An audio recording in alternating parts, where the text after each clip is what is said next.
غور کیا جب زندگی کے فلسفوں پر بات مٹی سے شروع ہو کر مٹی پر میں جا ملی۔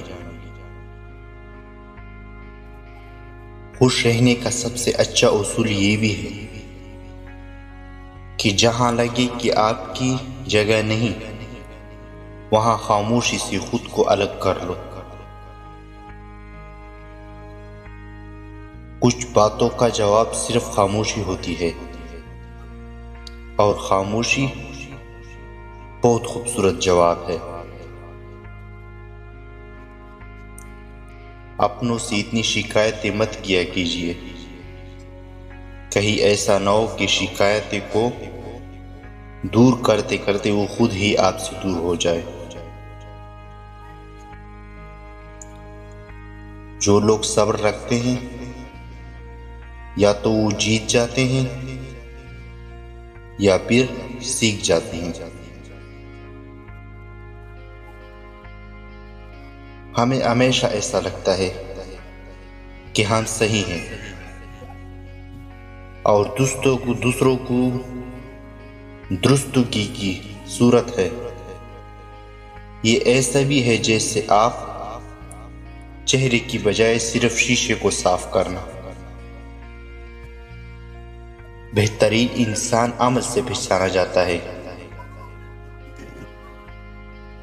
ورنہ اچھی باتیں تو دیواروں پر بھی لکھی ہوتی ہے۔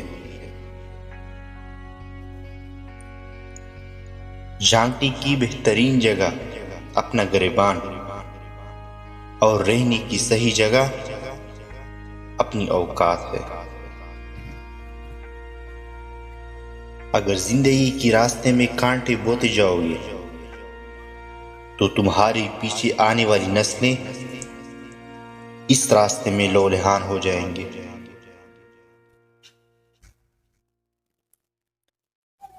کبھی کبھی ہم خود کی بھی اتنا دور ہو جاتے ہیں کہ چاہتے ہوئے بھی اپنے من میں جھانک نہیں پاتے۔ بیزاری کی ایک کیفیت نہیں، مکمل اذیت ہے۔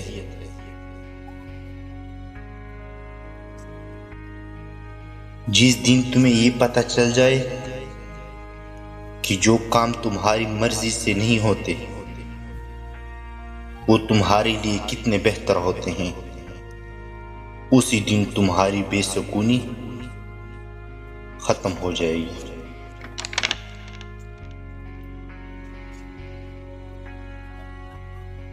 کچھ لوگ ایسے ہی ہوتے ہیں، جب آپ ان کے پاس میں جب آپ ان کے ہاں میں ہاں ملاتے تب تک آپ اچھے ہو، جب کسی بات سے اختلاف کرو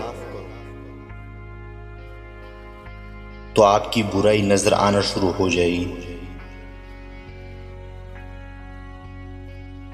سمجھدار وہ نہیں جو زیادہ پڑھا لکھا ہو، بلکہ اصل سمجھدار وہ ہے جسے یہ ہنر آتا ہو کہ کسی سے کہاں پر، کن الفاظ اور کس لہجے میں بات کرنی ہے۔ بہت سی باتیں ایسے ہوتی ہیں کہ ان کے جواب میں ہم صرف ٹھیک ہے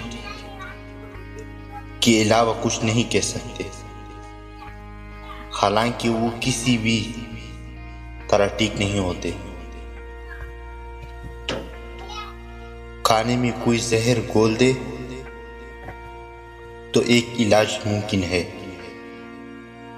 مگر کان میں کوئی زہر گھول دے تو اس کا علاج نہیں۔